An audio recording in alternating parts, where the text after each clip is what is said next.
یہ ایک سورت ہے جس کو ہم نے نازل کیا اور اس کے احکام کو فرض کر دیا، اور اس میں واضح المطالب آیتیں نازل کی تاکہ تم یاد رکھو۔ بدکاری کرنے والی عورت اور بدکاری کرنے والا مرد جب ان کی بدکاری ثابت ہو جائے تو دونوں میں سے ہر ایک کو 100 درے مارو، اور اگر تم خدا اور روز آخرت پر ایمان رکھتے ہو تو شرع خدا کے حکم میں تمہیں ان پر ہرگز ترس نہ آئے، اور چاہیے کہ ان کی سزا کے وقت مسلمانوں کی ایک جماعت بھی موجود ہو۔ بدکار مرد تو بدکار یا مشرک عورت کے سوا نکاح نہیں کرتا، اور بدکار عورت کو بھی بدکار یا مشرک مرد کے سوا اور کوئی نکاح میں نہیں لاتا، اور یہ یعنی بدکار عورت سے نکاح کرنا مومنوں پر حرام ہے۔ اور جو لوگ پرہیزگار عورتوں کو بدکاری کا عیب لگائیں اور اس پر 4 گواہ نہ لائیں تو ان کو 80 درے مارو، اور کبھی ان کی شہادت قبول نہ کرو، اور یہی بد کردار ہیں۔ ہاں، جو اس کے بعد توبہ کر لیں اور اپنی حالت سنوار لیں تو خدا بھی بخشنے والا مہربان ہے۔ اور جو لوگ اپنی عورتوں پر بدکاری کی تہمت لگائیں اور خود ان کے سوا ان کے گواہ نہ ہوں تو ہر ایک کی شہادت یہ ہے کہ پہلے تو 4 بار خدا کی قسم کھائے کہ بے شک وہ سچا ہے، اور 5ویں بار یہ کہے کہ اگر وہ جھوٹا ہو تو اس پر خدا کی لعنت۔ اور عورت سے سزا کو یہ بات ٹال سکتی ہے کہ وہ پہلے 4 بار خدا کی قسم کھائے کہ بے شک یہ جھوٹا ہے، اور 5ویں دفعہ یوں کہے کہ اگر یہ سچا ہو تو مجھ پر خدا کا غضب نازل ہو۔ اور اگر تم پر خدا کا فضل اور اس کی مہربانی نہ ہوتی تو بہت سی خرابیاں پیدا ہو جاتی، مگر وہ صاحب کرم امیم ہے، اور یہ کہ خدا توبہ قبول کرنے والا اور حکیم ہے۔ جن لوگوں نے بہتان باندھا ہے تم ہی میں سے ایک جماعت ہے، اس کو اپنے حق میں برا نہ سمجھنا بلکہ وہ تمہارے لیے اچھا ہے۔ ان میں سے جس شخص نے گناہ کا جتنا حصہ لیا اس کے لیے اتنا وبال ہے، اور جس نے ان میں سے اس بہتان کا بڑا بوجھ اٹھایا ہے اس کو بڑا عذاب ہوگا۔ جب تم نے وہ بات سنی تھی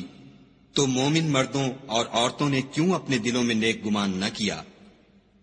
اور کیوں نہ کہا کہ یہ صریح طوفان ہے؟ یہ افطرا پرداز اپنی بات کی تصدیق کے لیے 4 گواہ کیوں نہ لائے؟ تو جب یہ گواہ نہیں لا سکے تو خدا کے نزدیک یہی جھوٹے ہیں۔ اور اگر دنیا اور آخرت میں تم پر خدا کا فضل اور اس کی رحمت نہ ہوتی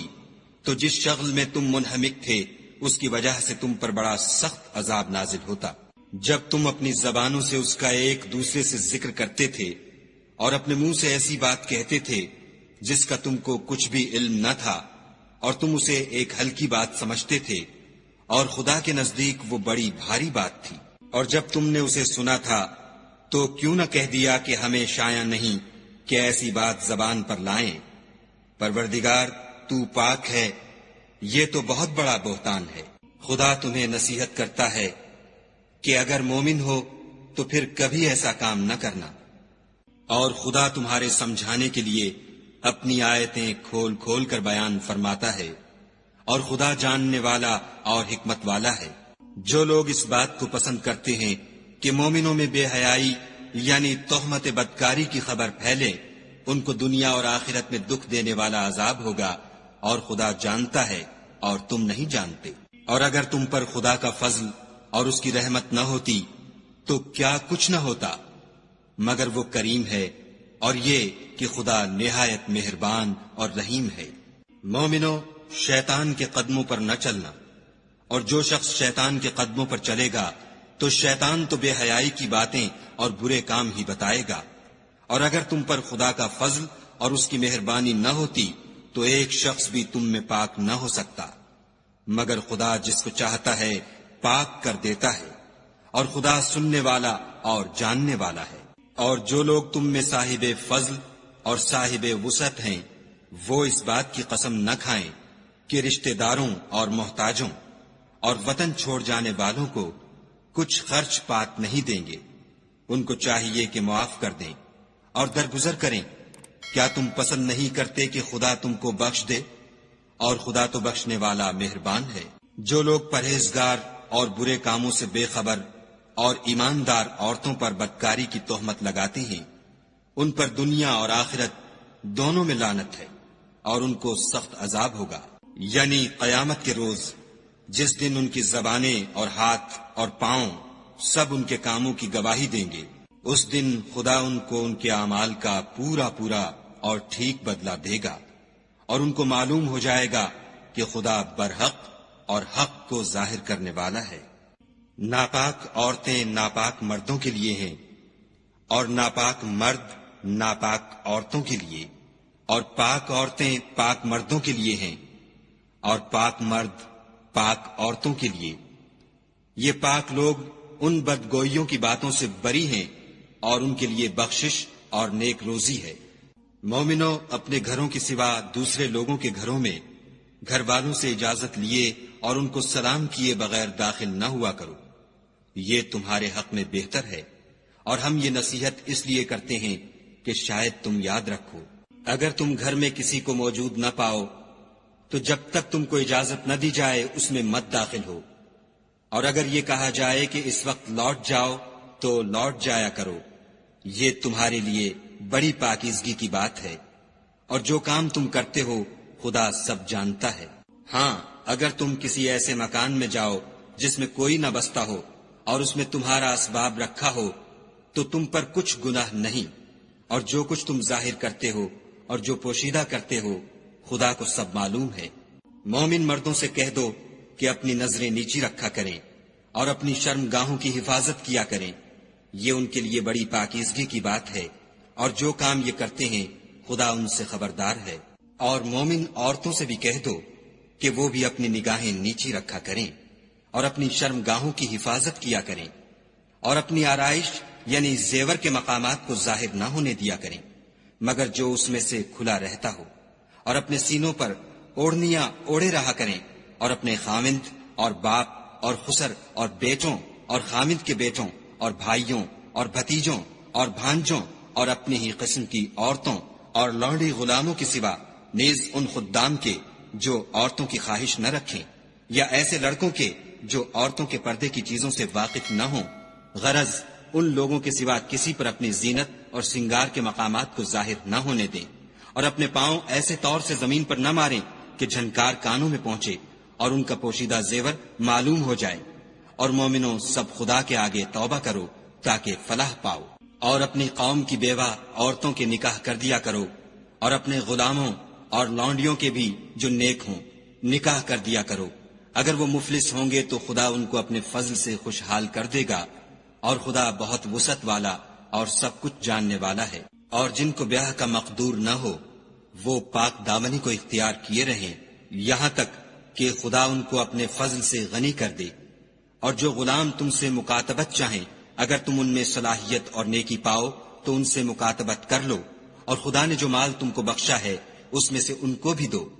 اور اپنی لونڈیوں کو اگر وہ پاک دامن رہنا چاہیں تو بے شرمی سے دنیاوی زندگی کے فوائد حاصل کرنے کے لیے بدکاری پر مجبور نہ کرنا، اور جو ان کو مجبور کرے گا تو ان بیچاریوں کے مجبور کیے جانے کے بعد خدا بخشنے والا مہربان ہے۔ اور ہم نے تمہاری طرف روشن آیتیں نازل کی ہیں، اور جو لوگ تم سے پہلے گزر چکے ہیں ان کی خبریں اور پرہیزگاروں کے لیے نصیحت۔ خدا آسمانوں اور زمین کا نور ہے، اس کے نور کی مثال ایسی ہے کہ گویا ایک طاق ہے جس میں چراغ ہے، اور چراغ ایک قندیل میں ہے، اور قندیل ایسی صاف شفاف ہے کہ گویا موتی کا سا چمکتا ہوا تارا ہے۔ اس میں ایک مبارک درخت کا تیل جلایا جاتا ہے، یعنی زیتون، کہ نہ مشرق کی طرف ہے نہ مغرب کی طرف۔ ایسا معلوم ہوتا ہے کہ اس کا تیل خواہ آگ اسے نہ بھی چھوئے جلنے کو تیار ہے۔ بڑی روشنی پر روشنی ہو رہی ہے، خدا اپنے نور سے جس کو چاہتا ہے سیدھی راہ دکھاتا ہے۔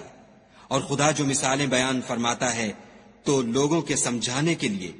اور خدا ہر چیز سے واقف ہے۔ وہ قندیل ان گھروں میں ہے جن کے بارے میں خدا نے ارشاد فرمایا ہے کہ بلند کیے جائیں،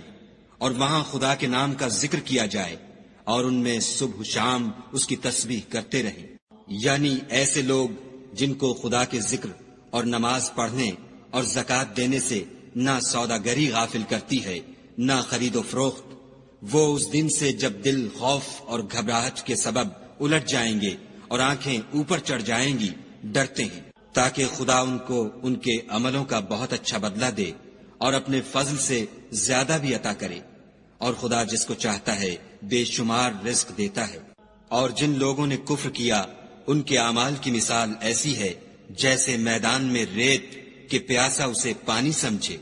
یہاں تک کہ جب اس کے پاس آئے تو اسے کچھ بھی نہ پائے، اور خدا ہی کو اپنے پاس دیکھے تو وہ اسے اس کا حساب پورا پورا چکا دے، اور خدا جلد حساب کرنے والا ہے۔ یا ان کے اعمال کی مثال ایسی ہے جیسے دریائے عمیق میں اندھیرے جس پر لہر چڑھی چلی آتی ہو، اور اس کے اوپر اور لہر آ رہی ہو، اور اس کے اوپر بادل ہو، غرض اندھیرے ہی اندھیرے ہوں، ایک پر ایک چھایا ہوا، جب اپنا ہاتھ نکالے تو کچھ نہ دیکھ سکے، اور جس کو خدا روشنی نہ دے اس کو کہیں بھی روشنی نہیں مل سکتی۔ کیا تم نے نہیں دیکھا کہ جو لوگ آسمانوں اور زمین میں ہیں خدا کی تسبیح کرتے رہتے ہیں، اور پر پھیلائے ہوئے جانور بھی، اور سب اپنی نماز اور تسبیح کے طریقے سے واقف ہیں، اور جو کچھ وہ کرتے ہیں سب خدا کو معلوم ہے۔ اور آسمان اور زمین کی بادشاہی خدا ہی کے لیے ہے، اور خدا ہی کی طرف لوٹ کر جانا ہے۔ کیا تم نے نہیں دیکھا کہ خدا ہی بادلوں کو چلاتا ہے، پھر ان کو آپس میں ملا دیتا ہے، پھر ان کو طے بطے کر دیتا ہے، پھر تم دیکھتے ہو کہ بادل میں سے مے نکل کر برس رہا ہے، اور آسمان میں جو اولوں کے پہاڑ ہیں ان سے اولے نازل کرتا ہے، تو جس پر چاہتا ہے اس کو برسا دیتا ہے، اور جس سے چاہتا ہے ہٹا رکھتا ہے۔ اور بادل میں جو بجلی ہوتی ہے اس کی چمک آنکھوں کو خیرہ کر کے بینائی کو اچکے لیے جاتی ہے۔ خدا ہی رات اور دن کو بدلتا رہتا ہے، اہل بصارت کے لیے اس میں بڑی عبرت ہے۔ اور خدا ہی نے ہر چلنے پھرنے والے جاندار کو پانی سے پیدا کیا، تو ان میں سے بعض ایسے ہیں کہ پیٹ کے بل چلتے ہیں، اور بعض ایسے ہیں جو 2 پاؤں پر چلتے ہیں، اور بعض ایسے ہیں جو 4 پاؤں پر چلتے ہیں۔ خدا جو چاہتا ہے پیدا کرتا ہے، بے شک خدا ہر چیز پر قادر ہے۔ ہم ہی نے روشن آیتیں نازل کی ہیں، اور خدا جس کو چاہتا ہے سیدھے رستے کی طرف ہدایت کرتا ہے۔ اور بعض لوگ کہتے ہیں کہ ہم خدا پر اور رسول پر ایمان لائے اور ان کا حکم مان لیا، پھر اس کے بعد ان میں سے ایک فرقہ پھر جاتا ہے، اور یہ لوگ صاحب ایمان ہی نہیں ہیں۔ اور جب ان کو خدا اور اس کے رسول کی طرف بلایا جاتا ہے تاکہ رسول خدا ان کا قضیہ چکا دیں، تو ان میں سے ایک فرقہ منہ پھیر لیتا ہے۔ اور اگر معاملہ حق ہو اور ان کو پہنچتا ہو تو ان کی طرف مطیع ہو کر چلے آتے ہیں۔ کیا ان کے دلوں میں بیماری ہے، یا یہ شک میں ہیں، یا ان کو یہ خوف ہے کہ خدا اور اس کا رسول ان کے حق میں ظلم کریں گے؟ نہیں، بلکہ یہ خود ظالم ہیں۔ مومنوں کی تو یہ بات ہے کہ جب خدا اور اس کے رسول کی طرف بلائے جائیں تاکہ وہ ان میں فیصلہ کریں تو کہیں کہ ہم نے حکم سن لیا اور مان لیا، اور یہی لوگ فلاح پانے والے ہیں۔ اور جو شخص خدا اور اس کے رسول کی فرما برداری کرے گا اور اس سے ڈرے گا تو ایسے ہی لوگ مراد کو پہنچنے والے ہیں۔ اور یہ خدا کی سخت سخت قسمیں کھاتے ہیں کہ اگر تم ان کو حکم دو تو سب گھروں سے نکل کھڑے ہوں۔ کہہ دو کہ قسمیں مت کھاؤ، پسندیدہ فرما برداری درکار ہے، بے شک خدا تمہارے سب اعمال سے خبردار ہے۔ کہہ دو کہ خدا کی فرما برداری کرو اور رسول خدا کے حکم پر چلو۔ اگر منہ موڑو گے تو رسول پر اس چیز کا ادا کرنا ہے جو ان کے ذمے ہے، اور تم پر اس چیز کا ادا کرنا ہے جو تمہارے ذمے ہے۔ اور اگر تم ان کے فرمان پر چلو گے تو سیدھا رستہ پالو گے، اور رسول کے ذمے تو صاف صاف احکام خدا کا پہنچا دینا ہے۔ جو لوگ تم میں سے ایمان لائے اور نیک کام کرتے رہے، ان سے خدا کا وعدہ ہے کہ ان کو ملک کا حاکم بنا دے گا جیسا ان سے پہلے لوگوں کو حاکم بنایا تھا، اور ان کے دین کو جسے اس نے ان کے لیے پسند کیا ہے مستحکم و پائیدار کرے گا، اور خوف کے بعد ان کو امن بخشے گا۔ وہ میری عبادت کریں گے اور میرے ساتھ کسی چیز کو شریک نہ بنائیں گے، اور جو اس کے بعد کفر کرے تو ایسے لوگ بدکردار ہیں۔ اور نماز پڑھتے رہو اور زکوٰۃ دیتے رہو اور پیغمبر خدا کے فرمان پر چلتے رہو تاکہ تم پر رحمت کی جائے، اور ایسا خیال نہ کرنا کہ کافر لوگ ہم کو زمین میں مغلوب کر دیں گے، یہ جا ہی کہاں سکتے ہیں، ان کا ٹھکانہ دوزخ ہے اور وہ بہت برا ٹھکانہ ہے۔ مومنو، تمہارے غلام، لونڈیاں اور جو بچے تم میں سے بلوغ کو نہیں پہنچے 3 دفعہ یعنی 3 اوقات میں تم سے اجازت لیا کریں، ایک تو نماز صبح سے پہلے اور دوسرے گرمی کی دوپہر کو جب تم کپڑے اتار دیتے ہو، اور تیسرے عشاء کی نماز کے بعد۔ یہ 3 وقت تمہارے پردے کے ہیں، ان کے آگے پیچھے یعنی دوسرے وقتوں میں نہ تم پر کچھ گناہ ہے اور نہ ان پر کہ کام کاج کے لیے ایک دوسرے کے پاس آتے رہتے ہو۔ اس طرح خدا اپنی آیتیں کھول کھول کر بیان فرماتا ہے، اور خدا بڑا علم والا اور بڑا حکمت والا ہے۔ اور جب تمہارے لڑکے بالغ ہو جائیں تو ان کو بھی اسی طرح اجازت لینی چاہیے جس طرح ان سے اگلے یعنی بڑے آدمی اجازت حاصل کرتے رہے ہیں۔ اس طرح خدا تم سے اپنی آیتیں کھول کھول کر بیان فرماتا ہے، اور خدا جاننے والا اور حکمت والا ہے۔ اور بڑی عمر کی عورتیں جن کو نکاح کی توقع نہیں رہی اور وہ کپڑے اتار کر سرننگا کر لیا کریں تو ان پر کچھ گناہ نہیں، بشرطے کہ اپنی زینت کی چیزیں نہ ظاہر کریں، اور اگر اس سے بھی بچیں تو یہ ان کے حق میں بہتر ہے، اور خدا سنتا جانتا ہے۔ نہ تو اندھے پر کچھ گناہ ہے اور نہ لنگڑے پر اور نہ بیمار پر اور نہ خود تم پر کہ اپنے گھروں سے کھانا کھاؤ یا اپنے باپوں کے گھروں سے یا اپنی ماؤں کے گھروں سے یا بھائیوں کے گھروں سے یا اپنی بہنوں کے گھروں سے یا اپنے چچاؤں کے گھروں سے یا اپنی پھوپھیوں کے گھروں سے یا اپنے ماموؤں کے گھروں سے یا اپنی خالاؤں کے گھروں سے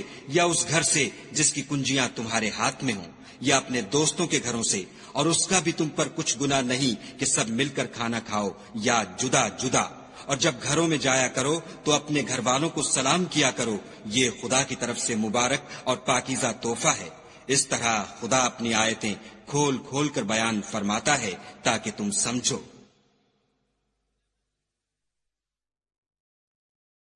مومن تو وہ ہیں جو خدا پر اور اس کے رسول پر ایمان لائے، اور جب کبھی ایسے کام کے لیے جو جمع ہو کر کرنے کا ہو پیغمبر خدا کے پاس جمع ہوں تو ان سے اجازت لیے بغیر چلے نہیں جاتے۔ اے پیغمبر صلی اللہ علیہ وآلہ وسلم، جو لوگ تم سے اجازت حاصل کرتے ہیں وہی خدا پر اور اس کے رسول پر ایمان رکھتے ہیں۔ سو جب یہ لوگ تم سے کسی کام کے لیے اجازت مانگا کریں تو ان میں سے جسے چاہا کرو اجازت دے دیا کرو، اور ان کے لیے خدا سے بخشش مانگا کرو، کچھ شک نہیں کہ خدا بخشنے والا مہربان ہے۔ مومنو، پیغمبر کے بلانے کو ایسا خیال نہ کرنا جیسا تم آپس میں ایک دوسرے کو بلاتے ہو، بے شک خدا کو وہ لوگ معلوم ہیں جو تم میں سے آنکھ بچا کر چل دیتے ہیں۔ تو جو لوگ ان کے حکم کی مخالفت کرتے ہیں ان کو ڈرنا چاہیے کہ ایسا نہ ہو کہ ان پر کوئی آفت پڑ جائے یا تکلیف دینے والا عذاب نازل ہو۔ دیکھو، جو کچھ آسمانوں اور زمین میں ہے سب خدا ہی کا ہے، جس طریق پر تم ہو وہ اسے جانتا ہے، اور جس روز لوگ اس کی طرف لوٹائے جائیں گے تو جو عمل وہ کرتے رہے وہ ان کو بتا دے گا، اور خدا ہر چیز سے واقف ہے۔